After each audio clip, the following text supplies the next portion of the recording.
Naging panalangin mo na rin ba to? Yung, Lord, I lost everything. Sometimes, the most honest prayer is when you don't know what to pray for and you're just crying to God so bad.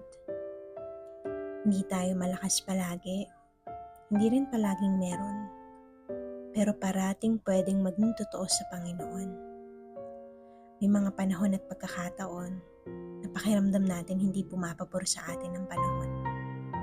May mga panahong matatalo, may mga araw din na mawawalan, may mga pagkakataon na mapapagod tayo, pero parating ganap ang pag-ibig ng Diyos sa atin. Darating ka talaga sa segundong sa tingin mo, totoong totoo ang mga talo mo sa buhay. Pero alam ko na magbabago din ang lahat. This is just a season. Naway bukas, pumabor din sa atin ang pagkakataon. Hindi ko alam kung kailan, pero sigurado akong darating din ang panalangin na inukit mo sa puso mo. At magkakatotoo din ang bawat bulong mo sa hangin.